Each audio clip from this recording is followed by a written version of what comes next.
샬롬 반갑습니다. 오늘도 거룩한 주일, 정말 은혜로운 귀한 예배 시간이 되기를 간절히 원합니다. 깊어진 삶을 주께 먼저 준비 찬양 올리겠습니다.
두려운 걸음마다 주가 동행하니 주 의지하며 오늘을 걷네.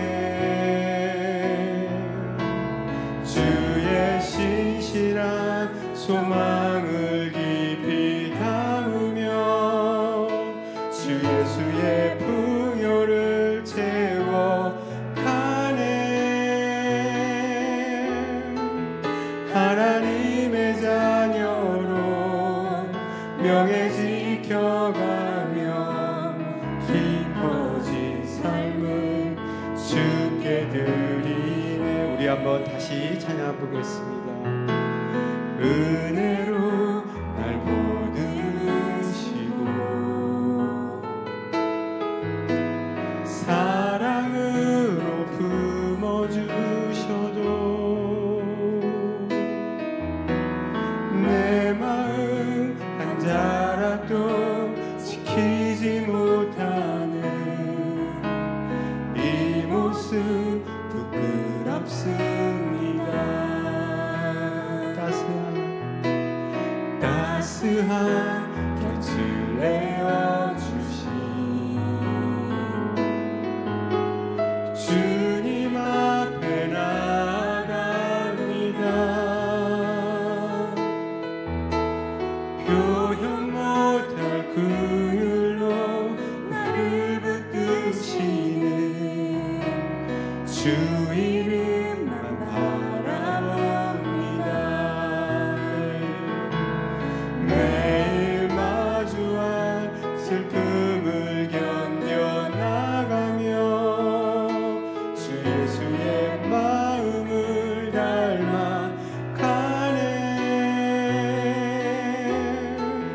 두려운 걸음마다 주가 동행하니 주 의지하며 오늘을 걷네. 주의 신실한 소망을 깊이 담으며 주 예수의 풍요를 채워 가네. 하나님의 자녀로 명예 지켜가며 깊어진 삶을 주께 드리네. 매일 마주한 슬픔을 견뎌나가며 주 예수의 마음을 닮아 가네.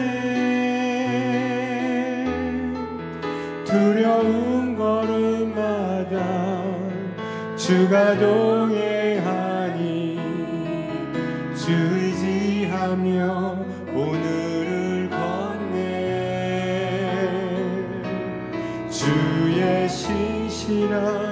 소망을 깊이 담으며 주 예수의 풍요를 채워가네. 하나님의 자녀로 명예 지켜가며 기뻐진 삶을 주께 드리네. 아멘. 예, 우리 다음에는 그럼에도 불구하고 함께 찬양하겠습니다.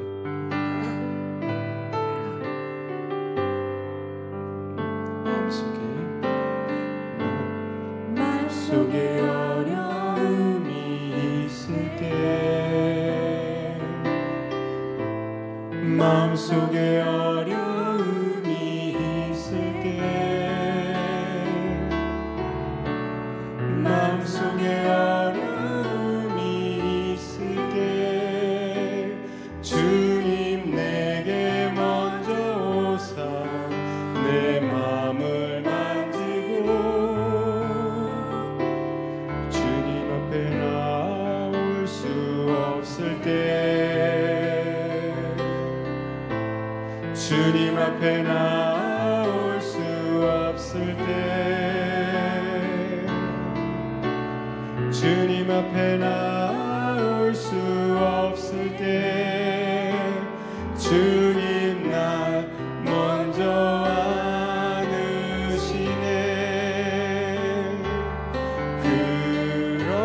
그럼에도 불구하고 날 사랑하시는 내 하나님의 사랑은 나의 모든 걸 덮고, 그럼에도 불구하고 날 안아주시는 내 하나님을 부를 때 아버지라 부르죠.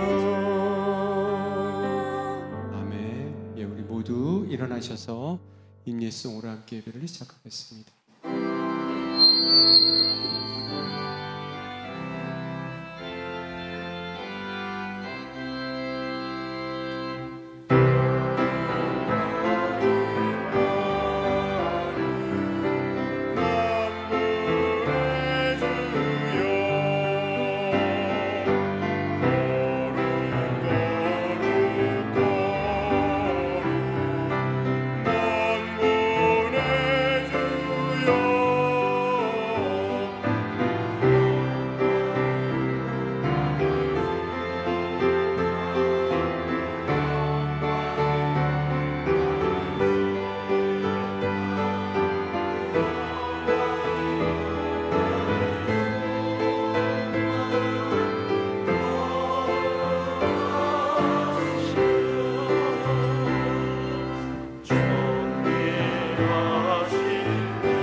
거룩한 주일입니다. 우리 하나님께서 복 주신 날입니다.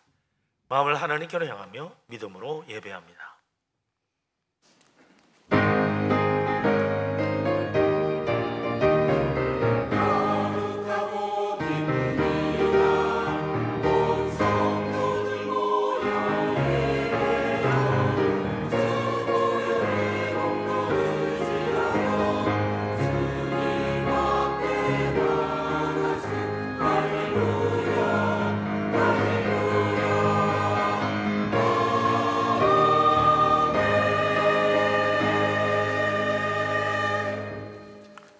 여호와는 나의 목자시니 내게 부족함이 없으리로다. 그가 나를 푸른 풀밭에 누이시며 쉴만한 물가로 인도하시는도다. 내 영혼을 소생시키시고 자기 이름을 위하여 의의 길로 인도하시는도다. 아멘. 전능하신 하나님, 우리를 사랑하신 하나님, 우리의 목자 되셔서 복된 길로 인도하심을 진실로 감사합니다. 오늘도 우리 하나님을 기억하고 믿음으로 나와 예배합니다. 우리 모두에게 성령 충만한 은혜를 내려 주옵소서. 영으로 진리로 예배하며 살아계시는 하나님 만나 뵙기를 원합니다. 성령께서 우리의 심령을 감화 감동하여 주옵소서. 예수 그리스도 이름으로 기도합니다. 아멘. 하나님 앞에 우리 허물과 죄를 고백하며 회개합니다. 전능하신 하나님, 위대하신 하나님, 우리를 사랑하시는 우리 아버지 하나님, 하나님을 찬양합니다. 주님께 영광 돌립니다. 우리를 참으로 불쌍히 여겨주옵소서. 허물 많은 인생입니다. 참으로 죄인임을 고백합니다. 우리 속에 온갖 더러운 죄악이 가득함을 고백합니다. 탐욕과 교만함과 악한 생각과 불순종함과 하나님을 거역하며 하나님 잊지 못하는 불신앙이 가득함을 회개합니다. 십자가의 피로 깨끗하게 씻어 주옵소서. 자비로우신 하나님, 은혜로우신 우리 아버지 하나님, 우리를 불쌍히 여겨 주옵소서. 참으로 우리는 죄인입니다. 십자가 은혜를 의지합니다. 우리 속에 있는 모든 더러운 죄를 예수 그리스도 십자가의 피로 깨끗하게 씻어 주시옵소서. 우리의 사람은 죽고 그리스도 안에 새 사람으로 주님을 배울 수 있도록 인도하여 주옵소서. 주님의 놀라우신 은혜를 믿사오며 예수 그리스도 이름으로 기도합니다. 아멘. 사도신경으로 신앙을 고백합니다. 나는 전능하신 아버지 하나님 천지의 창조주를 믿습니다. 나는 그의 유일하신 아들 우리 주 예수 그리스도를 믿습니다. 그는 성령으로 잉태되어 동정녀 마리아에게서 나시고 본디오 빌라도에게 고난을 받아 십자가에 못 박혀 죽으시고 장사된 지 사흘 만에 죽은 자 가운데서 다시 살아나셨습니다. 하늘에 오르시어 전능하신 아버지 하나님 우편에 앉아 계시다. 거기로부터 살아있는 자와 죽은 자를 심판하러 오십니다. 나는 성령을 믿으며 거룩한 공교회와 성도의 교제와 죄를 용서받는 것과 몸의 부활과 영생을 믿습니다. 아멘. 찬송가 14장을 찬양합니다.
그 내용은 집사님 잘못 나왔네요.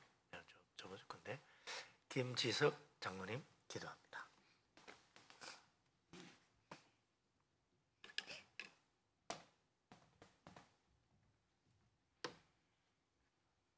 여호와여, 우리를 주께 돌이켜소서. 그리하면 우리가 주께로 돌아가겠사오니 우리의 날들을 다시 새롭게 하사 옛적 같게 하옵소서. 주님이 만드신 좋은 세상이 다시 오는 날을 기다리며 기도합니다. 순간을 살다 죽을 어리석은 영혼들이 욕망을 놓지 못해 살아가고 있습니다. 전쟁, 탄핵, 이러한 혼란이 계속되다 보니 오히려 이러한 상황이 정상 상태라는 생각마저 들고 있습니다.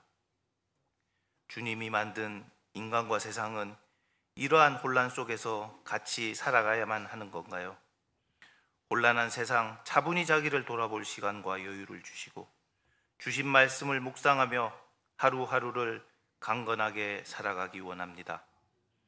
일제의 압박과 서름에서도 나라와 민족의 해방을 위해 자기의 목숨을 바치리라 결심했던 많은 애국 독립투사들, 그러한 사람들을 잡아 부귀와 영화를 누리던 일제 앞잡이들, 지금 돌이켜 생각해보면 애국 독립투사들보다 일제 앞잡이들의 후손의 삶이 훨씬 나았다는 것을 보며 우리 청년들에게 어떤 삶을 가르쳐야 하는지요. 과거 친일을 했던 매국노들을 보라고 독립을 위해 노력했던 자들과 그 후손들을 축복하여 주님의 공의가 이루어지는 세상이 오게 하옵소서. 3.1절을 맞아 독립선언문의 33인 중 16명으로 가장 많은 수를 차지했던 교회의 일꾼들이 하나님의 나라를 위한 기도와 헌신을 이 땅의 청년들에게 배우게 하옵소서.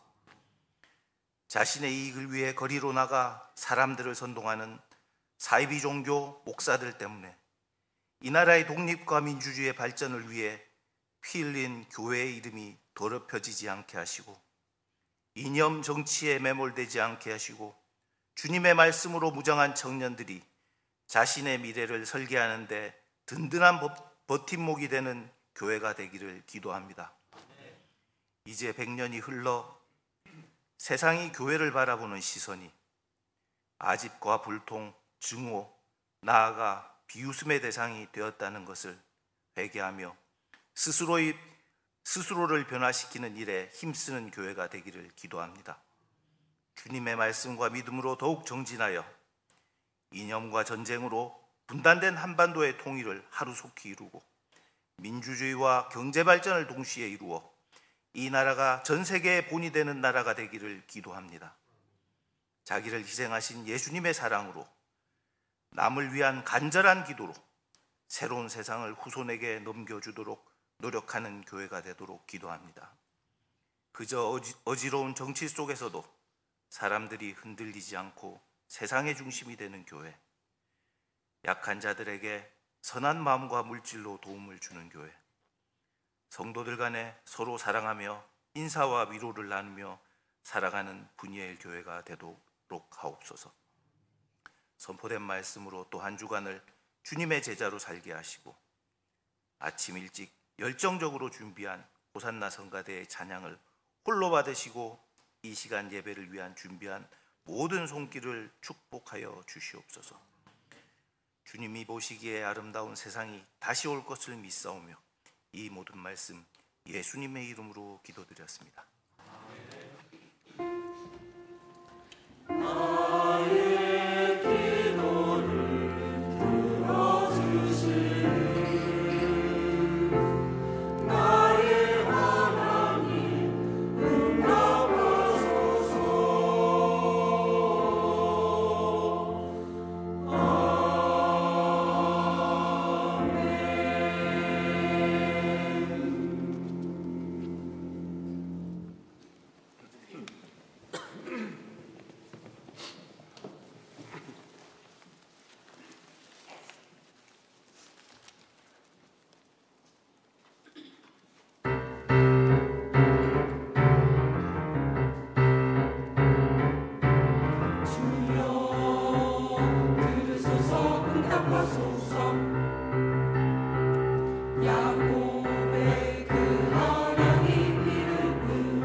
성가대 은혜로운 찬양 우리 하나님께서 기쁘게 받으신 줄로 믿습니다. 모든 영광 우리 하나님께 돌립니다. 힘찬 박수로 영광 돌립니다. 할렐루야.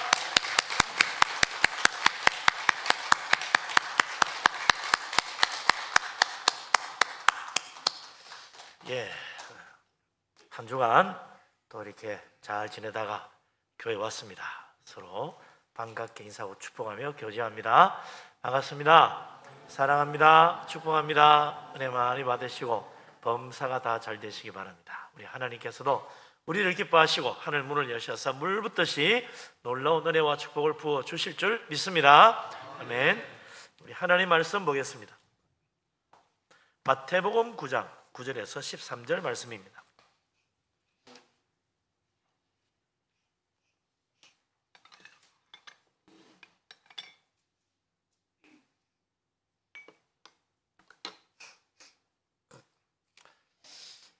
다 같이 한 목소리로 마태복음 9장 9절에서 13절 말씀을 받들어 읽겠습니다. 예수께서 그곳을 떠나 지나가시다가 마태라 하는 사람이 쇠관에 앉아 있는 것을 보시고 이르시되 나를 따르라 하시니 일어나 따르니라. 예수께서 마태의 집에서 앉아 음식을 잡수실 때 많은 세리와 죄인들이 와서 예수와 그의 제자들과 함께 앉았더니 바리새인들이 보고 그의 제자들에게 이르시되 어찌하여 너희 선생은 세리와 죄인들과 함께 잡수시느냐? 예수께서 들으시고 이르시되 건강한 자에게는 의사가 쓸데없고 병든 자에게나야 쓸데있느니라. 너희는 가서 내가 긍휼을 원하고 제사를 원하지 아니하노라 하신 뜻이 무엇인지 배우라. 나는 의인을 부르러 온 것이 아니요 죄인을 부르러 왔노라 하시니라. 아멘.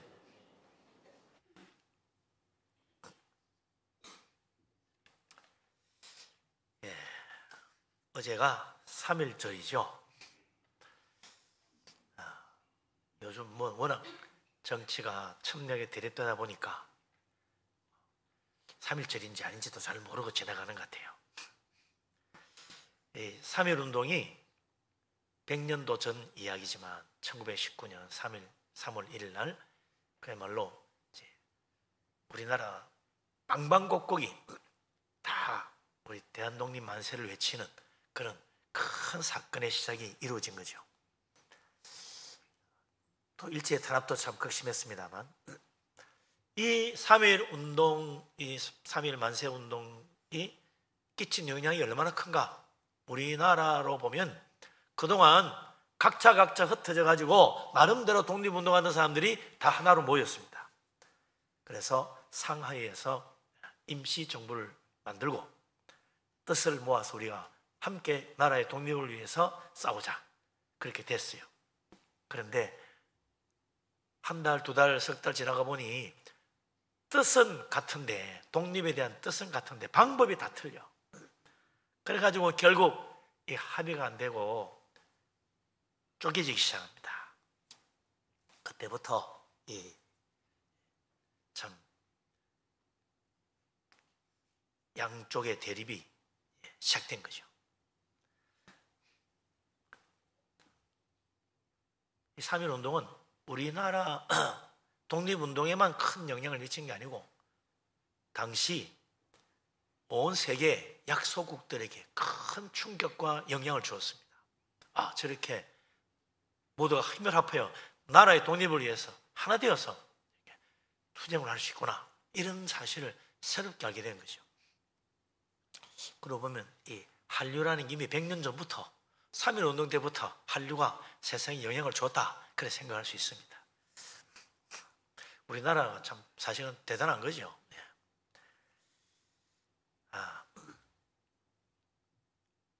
그 속에서 우리가 또 이렇게 살아가고 있습니다만, 무엇보다도 오늘 기도도 우리 장로님이 기도하신 것처럼 그 3.1 운동, 독립운동의 절반이 넘는 사람이 교회 장로님, 목사님이었다. 대단한 사건이죠. 당시 기독교는 10%가 아니라 5%도 채 안 되던 시절입니다. 근데 독립운동의 3.1 운동의 그 독립선언서에 서명한 33인의 절반이 기독교 장로 목사님이었다는 거죠. 그만큼 기독교가 당시 우리나라에 앞서가는 깨어있는 사람들이었습니다. 왜 그랬겠습니까? 예수님이라는 너무나 위대하신 분을 알고 있기 때문입니다. 오늘도 이 세계에서 가장 많은 사람이 영향을 끼치는 분이 누구냐? 예수님이에요. 왜냐니까 이 세상 인구에 지금 벌써 80억이 넘었더라고요. 10년 전부터 60억이라더니 80억이 넘어서 계속 늘어나고 있습니다. 그 인구의 30%가 30% 넘는 31%인가 그래요. 기독교입니다. 그러니까 지금 온 세계 인구의 25억의 사람이 예수님에게 영향을 받고 있는 거예요. 예수를 만난다는 게 얼마나 놀라운 축복인지 모릅니다. 오늘 여기 보면 예수님 만나서 변화된 한 사람의 이야기가 나오죠. 레위 마태라는 사람. 이 사람은 세관에 앉아가지고 일을 하고 있었는데 예수님이 지나가다가 보시고 그를 부릅니다. 나를 따르라. 그래서 그는 모든 걸 버리고 예수님을 따라갔어요. 그래서 예수님의 제자가 된 거 아닙니까? 예수님 부르는데 왜 갑자기 모든 걸 버리고 예수님 따라갔겠습니까? 마태는 그 전부터 예수님이 말씀하시는 천국 복음을 듣고 마음에 큰 은혜와 감동을 받고 있었던 거예요. 내 인생이 이렇게 살다 끝나면 너무 허무하겠다. 좀 예수님 말씀처럼 천국을 바라보고 살고 이 천국 복음을 전하며 사는 것이 헛되지 않은 인생이 되지 않는가 고민하고 있었던 거예요. 근데 예수님이 다가오셔서 나를 따르라 말씀하니까 그것이 계기가 돼가지고 모든 걸 버리고 주님을 따라간 거예요. 너무나 그 은혜를 받고 예수님의 참 제자가 된 그 감동이 커서 예수님과 그 제자들을 자기 집에 초대를 한 겁니다. 그래서 잔치를 벌린 거죠. 잘 대접하고 싶었습니다. 그리고 이제 나는 친구들과 가족들에게 나는 이제 예수님 따라간다 그렇게 선포하고 싶었겠죠. 그래서 예수님을 초대했더니 제자들과 또 자기 친구들, 세리들을 또 초청했겠죠. 많은 사람들이 함께 먹고 마시고 잔치가 벌어졌는데 그때 바리새인들이 와서 봤다는 거예요. 예수님 가시는 곳은 어디든지 바리새인들 따라다닙니다. 이렇게 보면서 바리새인들 보고 말이죠. 또 무슨 소리 하나? 혹시 뚱뚱한 소리 하지 않나? 이렇게 하고 있는 거예요. 보니까 과연 예수님이 그의 제자들과 함께 먹고 마시는데 그 옆에 세리와 죄인들이 예수님 옆에 같이 앉아서 먹고 있는 거예요. 바리새인들은 깜짝 놀랐습니다. 이럴 수는 없지. 자기들은 도저히 용납할 수 없는 일이죠. 왜 그렇습니까? 바리새인들은 율법주의자들이잖아요. 율법을 철저히 지키는 사람. 그 율법을 지키지 않고 제대로 율법대로 살지 않는 자들은 타락하고 부정한 죄인이라 그렇게 여기고 그들과 가까이 하지 않았습니다. 어울리려고 하지도 않았어요. 그런데 오늘 예수님이 죄인의 집에 들어가가지고 먹고 마시는 거야. 그 옆에는 또한 많은 죄인과 세리들이 같이 먹고 마시고 있는 거예요. 이럴 수는 없지. 어떻게 예수님의 제자들 보고 너희 스승은 세리와 죄인들과 함께 식사를 하고 있냐? 있을 수 없는 일 아니냐? 저들이 얼마나 더럽고 부정한 자인 줄 아느냐? 그러는 거죠. 사실 이 죄인들이라는 사람들이 무슨 그 당시 법을 어긴 범법자라거나 혹은 감옥에 가야 될 죄수들이라는 이야기가 아닙니다. 유대교 율법을 제대로 지키지 않는 종교적 의미에서 죄인이라는 거예요. 그런 죄인들이 세리들과 함께 예수님 옆에 앉아가지고 먹고 마시는 걸 도저히 참아볼 수 없었던 바리새인들, 예수님의 제자들에게 불평을 한 겁니다. 어찌하여 너희 선생은 세리와 죄인들과 함께 먹고 마시고 잡수시느냐? 이 말 속에 담긴 의미는 뭡니까? 저 사람들이 얼마나 부정하고 더러운 죄인인 줄 아느냐? 하나님 말씀대로 살지 않는 하나님께 저주받는 인간들이라는 걸 몰라서 그러느냐? 왜 이러는 거야 정말? 그런 이야기가 그 뒤에 들어가 있는 거죠. 예수님이 바리새인들이 불평하는 그 소리를 듣고 비난하는 말을 듣고 예수님이 말씀하십니다. 12절 13절 말씀 같이 한번 읽어보죠. 12절 13절 예수께서 들으시고 이르시되 건강한 자에게는 의사가 쓸데없고 병든 자에게라야 쓸데있느니라. 너희는 가서 내가 긍휼을 원하고 제사를 원하지 아니하노라 하신 뜻이 무엇인지 배우라. 나는 의인을 부르러 온 것이 아니요 죄인을 부르러 왔노라 하시니라. 아멘. 요번에 이제 마가복음에 나오는 레위 마태를 부르신 사건, 또 누가복음에 나오는 레위 마태를 제자로 부르시는 그 사건, 또 여기 마태복음에도 똑같이 레위 마태를 제자로 부르는 사건을 각 복음별로 본 거예요. 마가복음과 누가복음과 마태복음의 차이가 뭐냐? 있잖아요.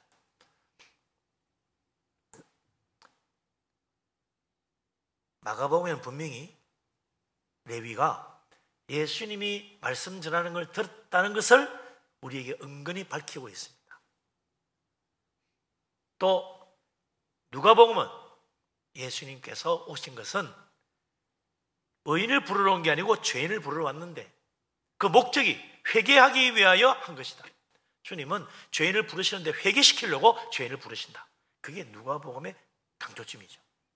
오늘 마태복음은 뭘 이야기합니까? 여기 13절에 보니까 너희는 가서 하나님이 긍휼을 원하고 제사를 원하지 않는다는 뜻을 배워야 된다. 그 이야기를 하고 있다는 거예요. 이건 마가복음에도 없는 이야기고 누가복음에도 없는 거예요. 근데 마태는 그걸 적어놓은 거예요. 아마 레위가 자기 집에 예수님을 초청하고 말씀을 들으면서 그 말이 굉장히 자기 마음에 와닿았던가 봐요. 그래서 이 레위 마태가 그날 있었던 예수님이 하신 말씀 가운데 이걸 빠뜨릴 수는 없지. 딱 적어놓은 거예요.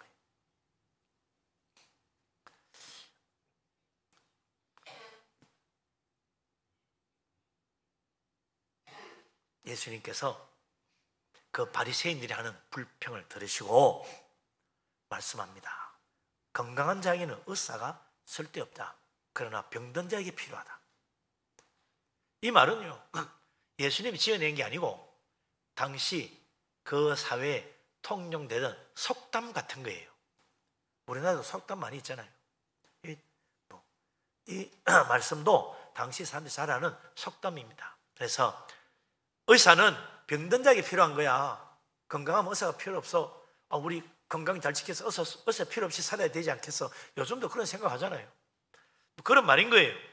근데 예수님이 그 말씀을 가지고 바리새인들의 그 율법주의적 사고가 얼마나 병든 신앙인지를 말씀하신 겁니다. 병이 있으면 어떻게 돼요? 몸이 아프잖아요. 그러면 병원에 가봐야 돼. 당신 몸이 좀 이상한 것 같아. 얼굴이 왜 그래? 병원 좀 가봐. 괜찮아. 뭔 소리야. 이 정도 가지고 무슨 병원에 가. 별거 아니요. 좀 있으면 괜찮아져. 이렇게 하다가 병을 키워가지고 나중에 이제 병원 가서 큰 병치료하는 사람도 있죠. 자기가 건강하다고 믿고 큰 소리 쳤는데 사실은 그게 아닌 거지. 어리석은 사람입니다. 그런 사람 이제 병원에 오면 뭐라고 해요? 진정 오셔야지 왜 이제 오셨습니까? 너무 늦었습니다. 가망이 없으면 여러분 끝장이잖아. 뒤늦게 후회하면 안 됩니다. 아프면 빨리 병원 가는 게 좋겠죠. 그래서 여기 아픈데요, 저기 이상한데요, 뭐 그래가지고 저기 진찰해보고 이건 무슨 병입니다. 의사가 진단하고 치료를 딱 해주면 금방 가볍게 고칠 걸.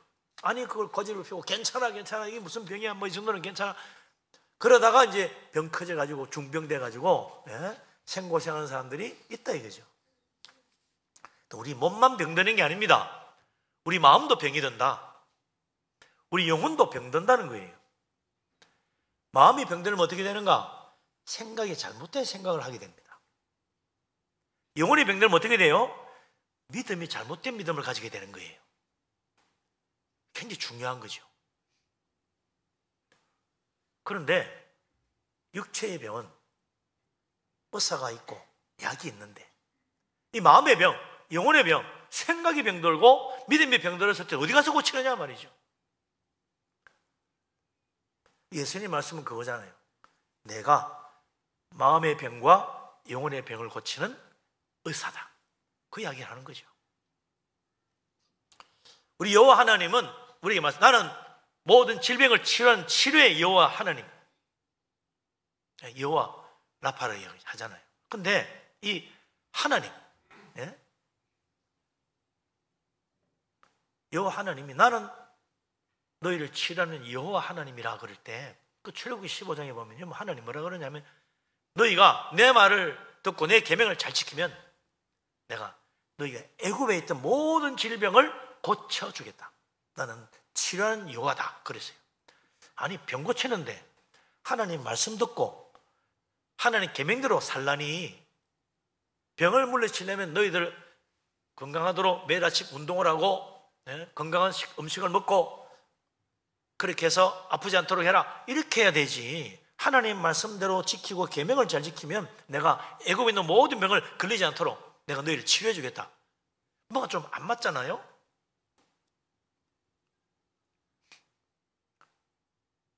애굽에 있는 모든 질병이 뭡니까?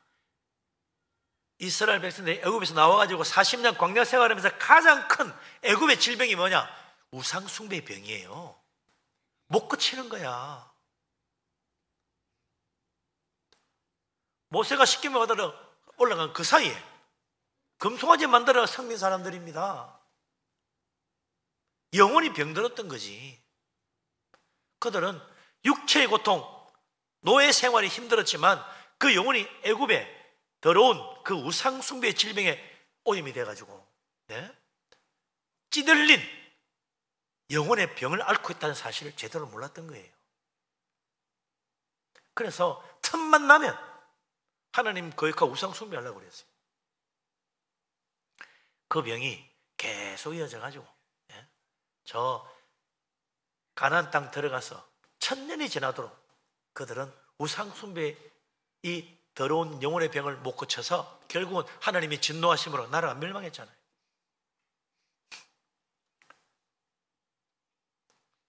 영혼이 병들었을 때 어디 가서 고쳐야 됩니까? 하나님께 와야 돼요. 우리가 올바른 믿음 가지고 하나님의 축복을 받고 천국 소망 가지고 살려면 올바른 믿음을 가져야 됩니다. 하나님께 와서 치료받아야 돼. 그래서 우리가 매주마다 교회에서 예배하는 거예요. 여세 동안 나가서 먹고 사느라고 열심히 일하다 보면 우리의 마음도 상처를 받고 우리의 영혼도 다치고 병들고 그래가지고 오는 거예요. 또 와가지고 하나님의 말씀으로 기도와 찬양으로 우리 영혼을 고쳐야지. 주님의 손길로 어루만져 주시고 예수님의 십자가의 피로 씻어서 새롭게 해야죠. 그래서 교회 오라는 거예요. 마음이 병들면 생각이 잘못됩니다. 이 세상은요 다 마음이 병든 사람들이야. 잘못된 생각 가지고 사는 거예요. 그래서 내가 뭐 열심히 하기 나름이지. 내가 열심히 하기 나름인데 하나님이 안 도와주면 다 헛된 거예요. 또 내가 다 맞으면 모르지. 내가 내 하기 나름이란 말은 내가 다 맞다는 생각에서 하는 착각입니다. 내가 맞긴 뭐가 맞아요? 틀린 게 너무 많아. 하나님의 진리의 말씀에 보면 내가 생각이 이렇게 잘못됐나? 성경을 보면 하나하나 깨달아집니다. 근데 성경 안 보면 다 맞는 것 같아. 생각을 고쳐야 됩니다. 말씀을 듣고 이게 진리구나. 이게 의의 길이구나. 말씀 보고 깨달아야지. 내가 가만히 생각해보면 여기 맞는 것 같아. 그건 내 착각입니다. 진리는 하나님 말씀밖에 없어요. 우리 영혼도 병들면 내가 믿기에는 내 생각에 하나님 이래야 돼. 하나님 사랑이 많으시니까 지옥 같은 거 만들면 안 돼. 글쎄 맞는 것 같은데 성경 말씀은 다르잖아요. 영혼이 병든 거야. 하나님이 사랑이신 하나님 복을 주고 해야지 왜 나에게 재앙을 주시나? 그럴 수 없지. 영혼이 병든 거예요. 하나님 말씀 모르니까. 심지어는 이단의 유혹에 넘어가가지고 마음과 영혼이 막 완전히 병들어 엉망진창 되는 사람이 있습니다. 잘못된 믿음 가지고 잘못된 생각 가지고 그냥 가는 거야. 누가 그 좀 이상한데 그 잘못된 믿음 아니요? 이단적인 것 같아. 무슨 소리 나는 이상 없어. 큰 소리 치다가 나중에 어떻게 돼요? 그 영혼, 병든 영혼이 이끄는 대로 가다가 이단에 빠져서 영원한 멸망의 지옥에 떨어지고 만다. 그때 가서 아이고 이상한데요. 늦었지. 병 키웠네. 네? 하나님 말씀 앞에 늘 겸손히 서야 됩니다. 이단의 가르침 나오면요, 다 들어보면 금방 좀 교회하고 다른데 생각은 빨리 그만둬야 돼. 왜 다르겠어요? 잘못됐어요. 이상한 거지. 바로 빠져나와야 돼요. 올바른 신앙 가지고 믿음으로 가야 됩니다. 우리 하나님 오늘도 진리의 말씀으로 우리를 인도하십니다. 믿음 안에 바로 서서 하나님 말씀 귀를 기울이고 내 영혼을 치료하시고 내 병든 마음을 고쳐주시는 주님의 손길로 말미암아 우리 하나님, 우리 영혼이 변화받고 새로워지고 은혜받고 믿음으로 살아가는 복된 사람 될 수 있기를 바랍니다. 아멘. 그러고 보면 바리새인은요, 정말 마음과 영혼이 완전히 병든 사람들이야. 어떻게 병들었느냐? 누가복음 18장 9절에 보면 예수님이 바리새인들의 그 잘못된 믿음, 잘못된 생각에 대해서 이렇게 말합니다. 바리새인들은 자기를 어렵다고 믿고 다른 사람을 멸시하는 자라 그래 돼 있어요. 자기가 어렵다고 믿는다는 거야. 무슨 말이에요? 사실은 어렵지 않은데 어렵다고 믿고 있다는 거지. 왜요? 좋은 일 좀 하니까. 뭐 이런 계명, 저런 계명을 지키고 있으니까 나는 어렵다라고 믿는 거예요. 뭘 믿어야 돼요? 어려우신 분은 하나님 한 분밖에 없다고 그랬습니다. 근데 자기가 어렵다고 믿는 거야. 나는 선하다고 믿는 거야. 선하신 분은 하나님 한 분밖에 없다고 분명히 성경은 이야기합니다. 그런데 자기가 선하고 자기가 어렵다고 믿는 거예요. 얼마나 병든 거예요. 그리고는 자기처럼 하지 않는 사람 무시하는 거예요. 멸시하는 거예요. 아이고 나처럼 기도도 안 하고, 에이 나처럼 구제도 안 하고, 저 나처럼 말이지 예배도 잘 안 드리고, 저 뭐 저런 인간이 저 있어가지고 문제라니까 이러면서 그런 사람 무시하고 멸시하는 거예요. 자기보다 못하다 싶은 사람 보면 멸시하는 거예요. 이 마음이 병든 거예요. 자기를 스스로 어렵다고 선하다고 믿는 거, 그 영혼이 병든 거예요.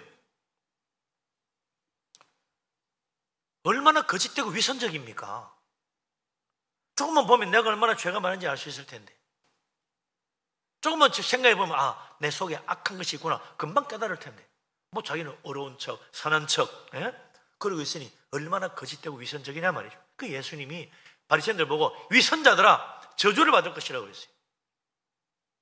너희들이 천국에 제일 먼저 들어갈 줄 알았느냐? 저 지옥에 제일 먼저 떨어진다. 예수님이 구원 좋아하네.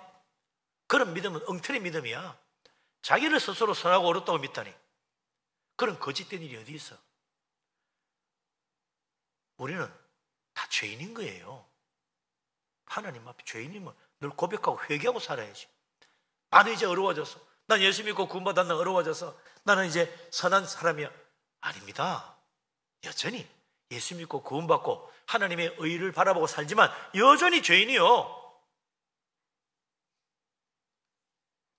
영혼의 의사이신 예수님께서 영혼의 병을 고치는 방법을 우리에게 말씀해 줍니다.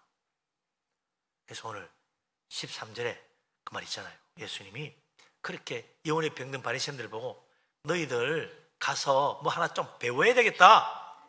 뭘 배우라는 겁니까? 하나님은 긍휼을 원하고 제사를 원치 아니하노라 하신 말씀의 그 아버지 하나님 말씀의 뜻을 제대로 배워야지 네 병을 고치지, 그래가지고 네 영혼의 병이 고치지겠냐?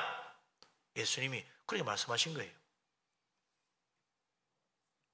우리가 성경을 보고 성경 말씀을 알고 있는데 예수님은 너 성경 읽어봐서 성경에 무슨 말씀이 있디? 그렇게 말하지 않고 네가 읽은 성경, 네가 아는 성경의 뜻을 제대로 아느냐라고 물었다는 거예요.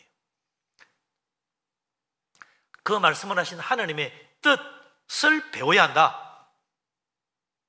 주님이 바리새인들에게 그렇게 말씀하셨습니다. 성경 한 구절 아는 것, 성경 말씀 하나 암송하는 것 참 중요하지요. 가능한 많은 말씀을 읽고 가능한 많은 말씀을, 중요한 말씀을 외우고 계셔야 됩니다. 그런데 그 말씀의 뜻이, 하나님이 그 말씀을 하신 뜻이 뭔지를 우리는 늘 배워야 돼요. 그래서 교회에서 말씀 듣는 겁니다. 뭐 성경 그거야 뭐 한글로 적혔는데 이거 모르겠어요? 다 알지? 번역도 잘 돼 있어가지고 뭐 얼마나 좋은 말씀 잘 돼 있어요. 책 보면 다 알지 뭐. 이거 국어 다 배워가지고 다 읽을 수 있는데 모르겠습니까? 그런데 그렇게 말씀하신 하나님의 뜻은 배워야 한다. 그래서 예배 와서 말씀 듣고 하나님 말씀을 이게 이런 뜻이구나 배워가는 거예요. 목사들도 그냥 적당히 이 말 저 말 하는 게 아닙니다. 신학교 가서 열심히 성경 배우고 신학을 배워가지고 이게 하나님의 말씀의 뜻이구나 그걸 알아가지고 설교하는 거지. 그냥 이 말씀 저 말씀 주워가지고 갖다 붙이는 거 아니거든요. 우리는 가서 하나님 말씀이 무슨 뜻인지 배워야 됩니다. 그러지 않으면 내 생각대로 이 말씀은 이런 말씀이야 저런 말씀이야 내 생각대로 믿으면 안 되는 거예요.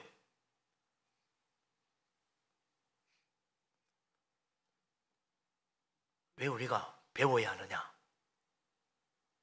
세상 모든 사람이 죄인이지 않습니까? 어머니 뱃속에서 잉태될 때부터 죄 가운데 잉태되고 죄 가운데 태어나서 죄 가운데 사는 사람이 우리들입니다. 온 세상 죄가 가득해요. 그런데 문제는 내가 죄인이라는 사실을 잘 모른다는 겁니다. 세상 사람들 당신 죄인이야 그러면 기분 나빠요. 내가 왜 죄인이냐고. 나 모범 시민이야. 나 자동차 스티커도 10년 넘도록 받은 적이 없어. 이러면서 말이죠. 아주 자기가 착하고 정직하고 진실한 사람이라고 생각하는 거죠. 근데 사실은 그 영혼이 얼마나 병들었는지 모릅니다. 우리 속이 얼마나 타락하고 더러운 죄가 가득한지 이 세상 사람들은 모른다고 예레미야가 그랬잖아요.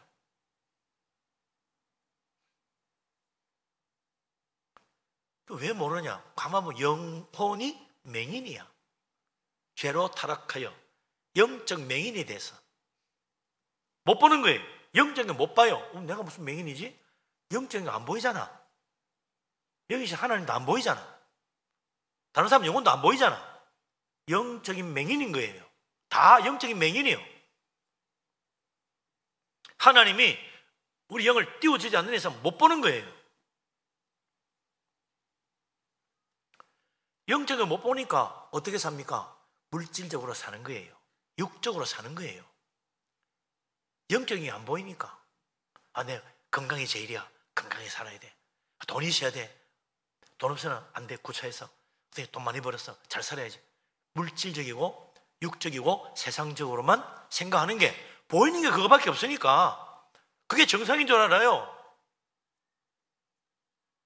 그래서 영적인 장님이라 영적인 걸 보지 못하는 우리는 영적인 걸 배워야 됩니다. 따로 배워야 돼요.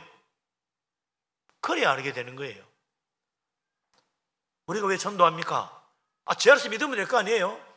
안 돼요. 왜? 영적인 맹인이라 전도하지 않으면 모르는 거예요. 복음의 진리, 영이신 하나님, 영의 세계, 저 천국 몰라요. 그 전도해야 되는 거예요. 성경에는 전도에 미련한 것으로 죄인을 구원하는 것을 하나님 기뻐하신다. 전도가 미련해 보이지만 그게 이 세상 영적 장님을 구원하는 가장 빠른 길이다. 열심히 전도해서 영혼이 병들어서 영적인 걸 보지 못하는 그 사람들 멸망으로 가지 않도록 주님께로 인도해야죠. 안 그러고 내버려두면 멸망으로 가는 거야. 남들 가는 대로 그냥 세상 사람들이 끄는 대로 따라가는 거예요. 그게 뭡니까? 맹인을 인도하는 거지. 세상 사람들은 영적인 못 보면서 다 내 따라오라고. 내가 교수고 내가 박사고 내가 철학자고 내가 선생이라고 내가 성공했다고 내 따라오라고 그렇게 하고 가는 거예요. 세상적으로 물질적으로. 그 성공했겠지 영적으로는 아니에요.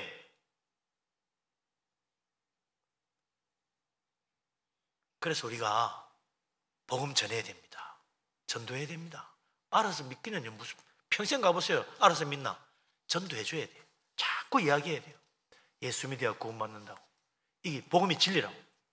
우리는 다 죄인이고 십자가의 피로 씻음 받아야 구원받는다고 계속 이야기해줘야 됩니다.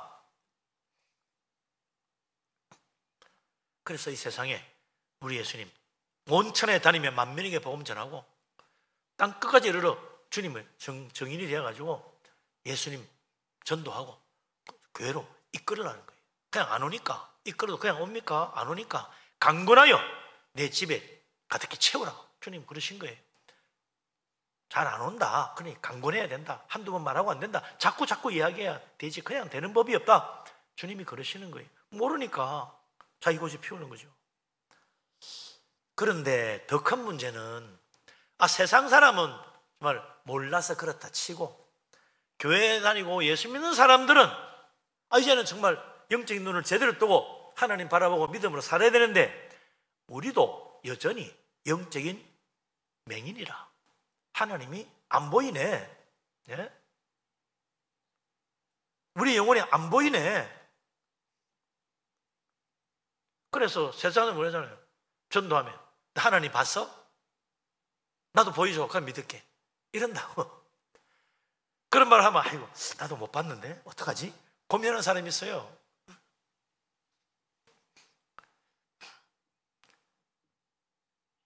우리도 여전히 영적인 소경이라 제대로 못 보고 있단 말이죠. 그래서 어떻게 돼요? 하나님 말씀의 뜻이 무엇인지 배워야 한다. 그것이 내 영혼을 치유하는 이 감겨진 영의 눈을 뜨게 만들어주는 하나님의 치료법이라. 하나님 말씀 읽고 하나님 말씀 묵상하고 하나님 말씀 배우는 것, 그것이 영적 진리의 눈을 뜨게 만들어주는 거예요. 가장 좋은 길입니다. 그래서 우리는 말씀을 배워야 돼요. 어릴 때 학교 다니면서 우리는 많은 것을 배웠습니다. 뭘 배웠어요? 세상 지식. 열심히 배웠어요. 시험 치고 공부하고 좋은 성적 받아가지고 세상 지식 가지고 시험 쳐서 뭐 좋은 대학도 가고 다 그러는 거죠. 취직도 하고 다 세상 지식 가지고 하는 거예요. 그러나 어느 학교에도 영적 진리는 가르쳐주지 않습니다. 영적 진리는 교회에서 가르치는 거예요. 요즘은 미션 스쿨도 성경 마음대로 못 가르쳐. 답답해요. 영적 진리는 교회에서 가르칩니다. 예배와 찬양과 말씀과 기도로 영적 진리를 우리가 배우는 거예요. 그래서 교회 잘 나와야 됩니다. 센 사람도 그래요. 뭐 교회가 열심히 나가느냐? 적당히 되라. 교회 좀 쉬어. 그러다 쓰러질라. 일요일도 안 쉬고 교회 가서 그러고 있다가 그 병들라. 근데 주일날 교회 열심히 나와서 병드는 게 아닙니다. 보면 세상 일하다가 비쳐서 병들지 교회 와서 주님 섬기다가 병드는 거 아니에요.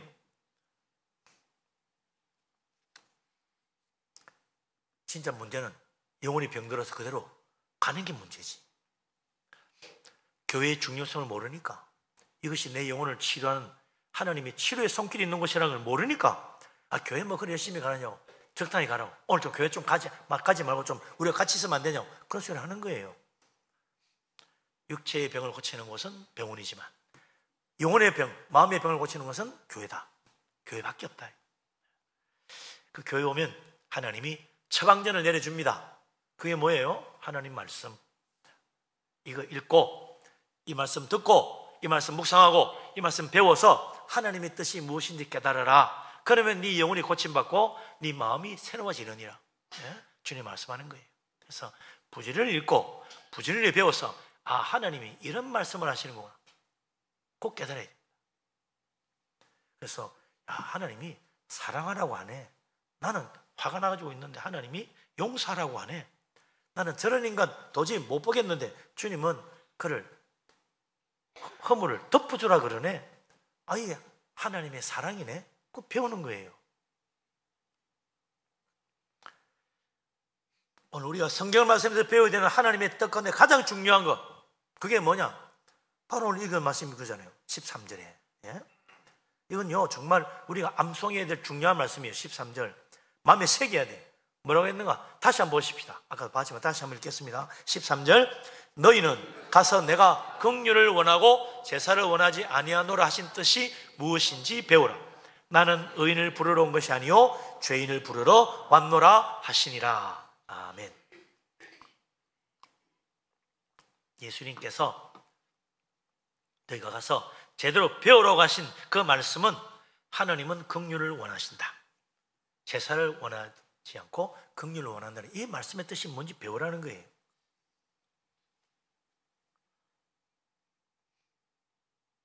요즘 식으로 말하면 그런 거죠. 하나님은 교회 와서 예배하고 헌금 드리고 하는 것도 중요하지만 진짜 하나님의 뜻, 긍휼에 대해서 배워야 된다.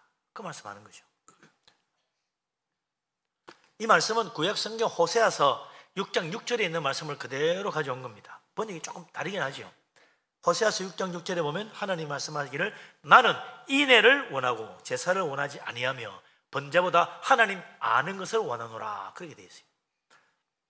이 긍휼이라는 말을 인애라는 말로 구약에는 되어 있다. 예수님 신약 성경에는 그걸 예수님 하신 말씀을 긍휼이라고 번역을 했어요. 히브리어 원문은 헤세드입니다. 헤세드. 이건 인자함, 자비로움, 사랑 그런 뜻이에요. 인자한 사랑, 자비로운 사랑, 변함없는 사랑, 그걸 헤세드라 한다.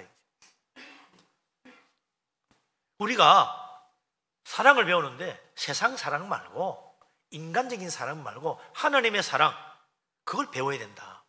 인자하고 자비로운 그 변치 않는 하나님의 사랑을 배워야 된다. 여기 와서 예배하고 찬송 부르고 헌금 드리고 봉사도 하고 갔는데 이 사랑을 못 배우고 가면 헛일이다 이거예요. 교회 예배하러 왔으면 하나님의 사랑을 좀 제대로 배우고 가라. 이게 가장 중요한 것이다. 예수님이 너희들 배울 것 중에 이것 빠뜨리면 안 된다고 강조한 가장 중요한 말씀이 이거라는 거예요. 너희는 하나님의 사랑을 배워라. 인자하심을 배워라. 하나님의 그 인자하신 사랑이 어떻게 우리에게 주어졌습니까? 잘 알잖아요. 멸망받을 죄인을 불쌍히 여기고 긍휼히 여기시죠. 멸망에서 구원해 주시려고 하나님의 아들 예수 그리스도 독생자를 이 땅에 보내시고 우리 대신 세상 모든 죄를 대신 짊어지고 십자가의 죄 용서를 위한 희생제물이 되게 만드셨어요. 주님은 우리를 사랑하는 마음으로 죄인을 위하여 자기 자신을 목숨 바쳐 희생하고 우리의 죄를 다 씻어주셨습니다. 내가 받아야 될 고난과 징벌을 예수님이 대신 짊어지고 받으신 거죠. 내 대신 예수님이 벌을 받으신 거예요. 그래서 이제 예수님 십자가 앞에 와서 주님, 내 대신 내 죄를 지고 고난 받으시고 죽으셨네요. 내가 받을 벌을 주님이 대신 받으셨으니 너무나 감사합니다. 나 같은 죄인을 구원하시려고 이런 은혜를 베풀어 주시다니 내가 내 죄를 내어놓고 정말 회개합니다. 믿음으로 주님 앞에 고백하고 회개하는 거예요. 그러면 하나님은 크신 사랑으로 우리의 모든 죄와 허물을 탓하지 아니하시고 다 십자가의 피로 깨끗하게 씻어주시고 하나님의 자녀로 삼아주시는 겁니다. 그러고도 우리는 아직도 온전히 죄를 버리지 못하고 예수 믿고 구원받고도 여전히 또 죄악된 생각도 하고 죄도 짓고 그러고 살아. 그래서 하나님은 또 십자가 앞에 와서 회개하면 또 용서하시고 또 씻어주시고 온전케 하여 믿음으로 천국 바라보고 살게 만들어주는 거예요. 죄인을 불쌍히 여기는 인자하신 사랑, 그 사랑을 배우라는 겁니다. 하나님의 아들 예수 그리스도께서 우리를 사랑하셔서 죄인을 구원하시려고 자기 목숨도 버리신 그 주님의 놀라운 은혜를 기억하라. 그걸 배우라는 거예요. 희생하는 사랑, 죄인을 위하여 자기 것을 가장 소중한 걸 버리는 사랑, 용서하는 사랑, 그걸 배우라는 거예요. 죄인을 불쌍히 여기시는 긍휼하신 은혜를 아는 것, 이게 하나님의 뜻이라는 겁니다.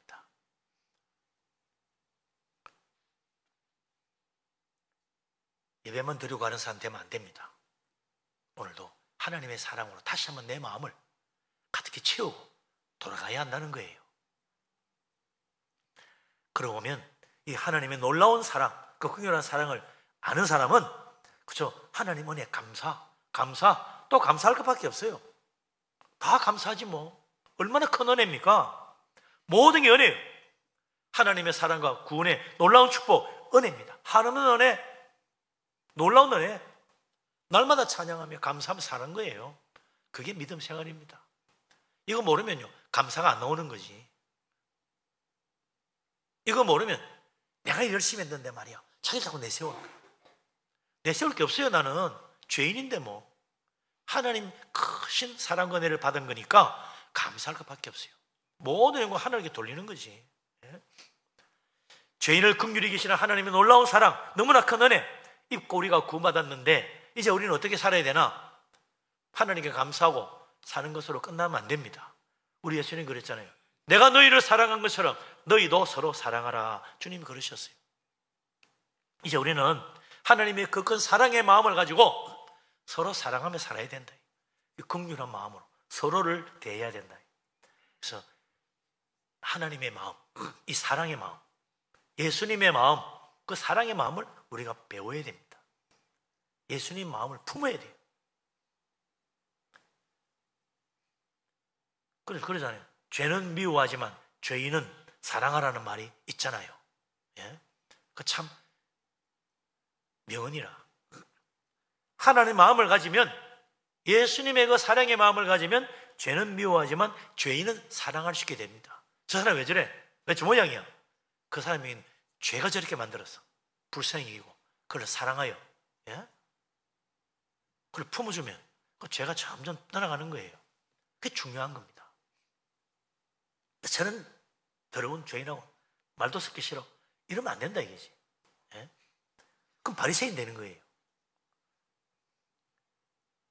하나님 마음 가지면 죄인을 사랑할 수 있게 된다. 예수님 마음 가지면 죄인을 위하여 내가 희생할 수 있게 된다 이거죠. 왜? 죄 짓는 죄인이 불쌍하게 보이니까. 긍휼이라는 말이 그거거든요. 불쌍히 여긴다는 거거든요. 아우, 저렇게 하면 안 되는데 저런 죄를 짓고 사네. 그러면서 긍휼히 여기고 어떻게 해요? 품어주는 거예요. 감싸주는 거예요. 용서하는 거예요. 참 묘하지만 우리는 하나님 크신 은혜로 구원받았습니다. 하나님의 자녀가 되었어요. 천국의 의로운 백성이 되었어요. 그런데도 여전히 지금 죄짓고 사는 죄인입니다. 예수 믿고 천국 백성 의로운 하나님의 자녀가 되었는데 여전히 죄짓고 살고 있어. 그래서 우리는 뭐라 그래요? 예수 믿는 사람은, 구원받은 사람은 죄인인 동시에 의인이다. 늘 그러잖아요. 죄인인 동시에 의인인 거예요. 의인인 동시에 죄인이고. 예수 믿고 구원받은 사람들 가만히 보니까 서로 허물이 보이네. 그 사람 잘못도 보이고 죄도 보이고 그 사람 성격도 얘 문제가 많네. 자꾸 보이는 거야. 예? 믿는 사람이 왜 저래 성격이 저 모양이야? 정말 참 도저히 상종을 못하겠네. 이러면 안 되는 거죠. 그 사람도 나를 보면 그럴 거 아니야. 저 사람 성격이 왜 저래? 그런다. 예? 서로 그러고 있는 거야. 저 사람이 저런 허물을 가지고 저 문제네 저거. 서로 그러고 있으면 안 되는 거지. 서로 그렇게 보일 거 아니에요. 어쩌니 뭐 교회 안 다닐 때는 몰랐는데 교회 와가지고 이렇게 만나서 보니까 그런 게 보이는 거지. 그 사람 한 성격 안에 너 그런 거지 뭐 다. 예? 교회 10년, 20년 다니고 누구는 목사네, 장로네, 권사네, 집사네 하는데 다 마찬가지야. 다 허물이 있고 부족한 게 있고, 예? 죄가 있어요. 근데 뭐 그거 가지고 도끼는 뜨고 보면 안 되는 거죠. 예? 하나님 마음 가지고, 예수님 마음을 가지고 서로를 바라보고 용서하고 덮어주고 감싸주고 그렇게 해야 된다. 이 하나님은 긍휼을 원하시느니라. 예? 불쌍히 여기는 마음으로 사랑으로 품어주라. 그거 아니에요. 죄인을 긍휼히 여기시는 하나님의 그 놀라운 사랑, 그 사랑의 마음을 배워서 우리도 서로 사랑하고 허물이 보여도 못된 생각이 보여도 긍휼히 여기는 마음으로 서로 받아줄 수 있다면 우리 교회 얼마나 아름다운 교회가 되겠습니까? 야, 저게 정말 사랑이 넘쳐 그럴 거라고요. 이제 우리는 긍휼히 계시는 주님의 뜻을 알고 예수님 마음을 가져야 됩니다. 너희 안에 이 마음을 품으라. 곧 예수 그리스도의 마음이니. 주님이 그랬잖아요. 하나님 마음 가지고 이제 예수님 그 마음을 가지고 보면 주님은 의인을 부르러 온 게 아니고 죄인 부르러 왔구나. 의인인 척하지 말고 내가 죄인임을 고백해야 되겠다. 솔직하게. 그러면 하나님이 한없는 은혜로 날 다시 한번 품어주실 것입니다. 주님의 놀라운 은혜 가운데 이제 주님의 사랑 열매를 맺고 우리 하나님 기뻐하시는 그 복된 믿음의 사람, 천국의 상급 바라보는 우리 모두가 될 수 있기를 바랍니다. 아멘. 기도합니다. 전능하신 하나님, 우리를 사랑하심을 감사합니다. 믿음으로 살기를 원합니다. 우리를 긍휼히 여기시는 아버지 하나님의 그 사랑의 마음을 우리도 가지기를 원합니다. 하나님, 사랑함으로 긍휼의 열매를 맺고 서로 섬기고 서로 품어주고 서로 용서하는 아름다운 사랑이 넘치는 우리 교회가 되게 하여 주옵소서. 예수 그리스도 이름으로 기도합니다. 아멘. 309장을 찬양합니다.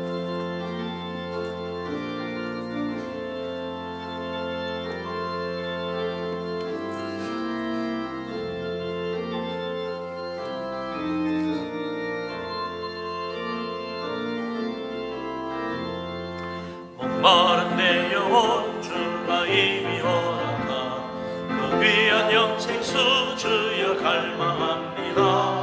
그 약속 따라서 힘써 간구하오니 오 주여 내 기도 어서 들어주소서. 예수의 사랑 예수의 사랑 바다 물결같이 내게 임하니 영광의 물결에 온전히 쌓여서 내 영혼의 기쁨 한량없도다. 주 내게 약속한 금비 내려주시며 은혜의 저구름 건너편에 떠올라 그 귀한 징조가 내게 밝히 보이니 나 힘을 다하여 주께 간구합니다. 예수의 사랑 예수의 사랑 바다 물결같이 내게 임하니 영광의 물결에 온전히 쌓여서 내 영혼의 기쁨 한량없도다. 은혜의 소낙비 지금 훅촉히 내려 구원의 큰 강물 흘러 차고 넘쳐서 내 주와 모든 죄 모두 씻어버리니 나 지금 은혜를 충만하게 받았네. 예수의 사랑 예수의 사랑 바다 물결같이 내게 임하니 영광의 물결에 온전히 쌓여서 내 영혼의 기쁨 한량없도다. 그 차고 넘치는 주의 은혜의 물결 힘차게 밀려와 내게 만족합니다. 할렐루야로 주를 찬송하오니 내 맘의 기쁨이 항상 충만함이라. 예수의 사랑 예수의 사랑 바다 물결같이 내게 임하니 영광의 물결에 온전히 쌓여서 내 영혼의 기쁨 한량없도다. 할렐루야. 아멘. 감사 예물 드리시면 됐습니다. 결혼 감사 식상금으로 주님 은혜 감사해 드립니다. 하나님 사랑과 축복으로 새 가정 이루게 하신 감사합니다. 임마누엘 주님 평생 지켜주시고 인도해 주옵소서. 출장 잘 다녀오게 하심 감사합니다. 늘 동행하시어 축복하시는 주님 감사드립니다. 범사에 감사해서 여러분들이 예물을 드렸습니다. 생일 감사로 드리신 분들도 계십니다. 네.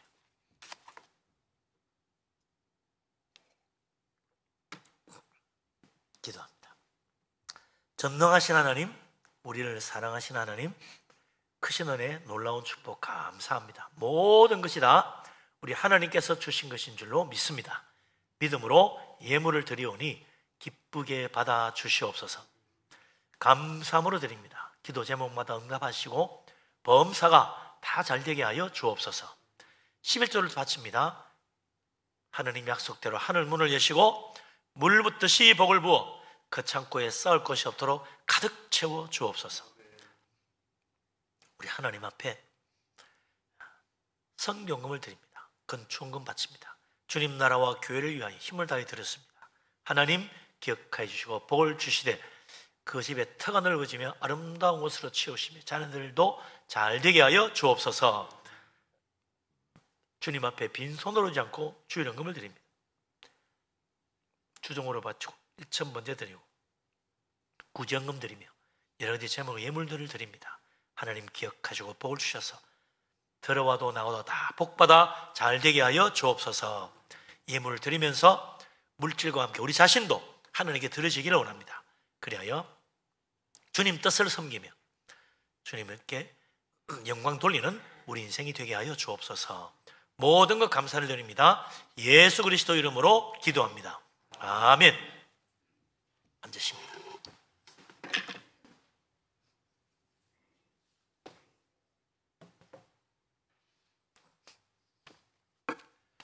교회 앞에 소식을 알립니다. 다음 주일 오후 예배는 교사 헌신 예배가 되겠고요. 원래 오늘 하려고 했는데 강사님 사정으로 한 주 연기됐습니다.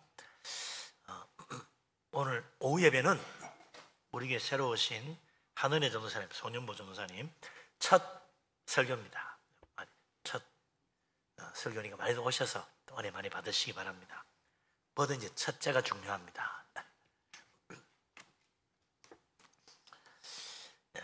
내일 월삭 특별 새벽기도 하게 되겠습니다.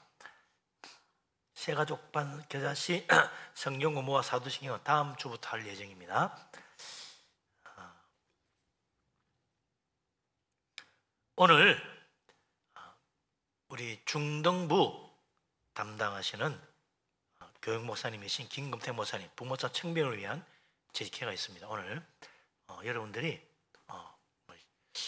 사인을 좀 해주셔야 되는데, 그래서 나중에 끝나고 재직회 잠깐 하도록 하겠습니다. 오늘 다음 주일 새가족 환영회가 있습니다. 나머지 주보를 보시고 참고하시고 협력 부탁드립니다. 일어나시겠습니다. 모든 영광 하나님께 찬양드립니다.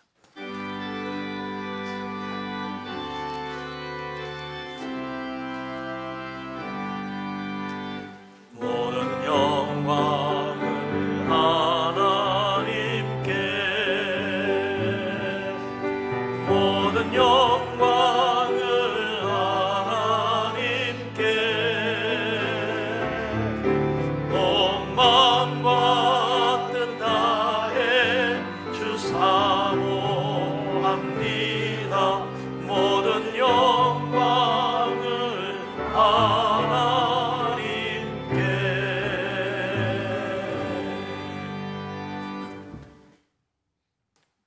여호와는 네게 복을 주시고 너를 지키시기를 원하며 야훼는 그 얼굴을 네게 비추사 은혜 베푸시기를 원하며 야훼는 그 얼굴을 네게로 향하여 드사 평강 주시기를 원하노라. 이제는 우리 주님 예수 그리스도의 놀라우신 은혜와 아버지 하나님의 크신 사랑과 보혜사 성령님의 교통하심이 하나님을 사랑하며 하나님의 뜻을 따라 믿음으로 섬기기를 원하는 이 자리에 모인 주의 사랑하는 모든 사람들을 위해 항상 함께하기를 간절히 축원합니다. 아멘.